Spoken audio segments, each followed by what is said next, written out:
চতুর্থ শ্রেণীর শিক্ষার্থীরা, আজকে আমরা আলোচনা করব তোমাদের তৃতীয় অধ্যায় অর্থাৎ গুণের 8 এবং 9 নাম্বার অঙ্ক নিয়ে। এখানে 8 নাম্বার অঙ্কে ডাকে 49টি বান্ডিলের প্রতিটিতে 500টি করে ফুটবল ম্যাচের টিকিট রয়েছে। টিকিট বান্ডিলগুলোতে মোট কতগুলো টিকিট রয়েছে? সমাধান: একটি বান্ডিলে ম্যাচের টিকিট আছে 500টি, অর্থাৎ 49টি বান্ডিলে আছে বেশি, তার মানে গুণ। তো গুণটা হিসাব 500কে 49 দিয়ে গুণ 0 0 0 0 5 নং 45, এক গড় কাটা।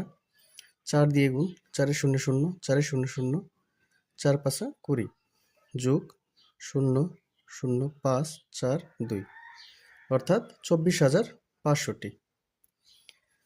তারপর 9 নাম্বার, একটি চকলেট বক্সে 250টি চকলেট আছে, এরকম 647টি বক্সে কতগুলো চকলেট আছে? সমাধান: একটি বক্সে চকলেট আছে 250টি, অতএব 647টি বক্সে চকলেট আছে বেশি হলে অর্থাৎ গুণ। হিসাব 7 0 0 5 7 35, হাতের আছে 3, 7 দুগুণে 14 আর 3 17, এক গড় কাট।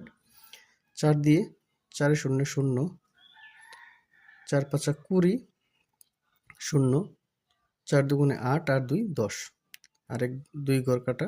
6 দিয়ে 6 0 0 5 6 30, হাতের আছে 3, 6 দুগুণে 12 আর 3 15, যোগ করব 0 0 5 এর 5 7 এর 7 1 এর 1 5 আর 1 6 আর 1, অর্থাৎ এখানে হচ্ছে 1,61,570টি চকলেট আছে। এই ছিল বন্ধুরা তোমাদের 8 এবং 9 নম্বর অঙ্ক। পরবর্তী ভিডিও পর্যন্ত ভালো থাকো, ধন্যবাদ।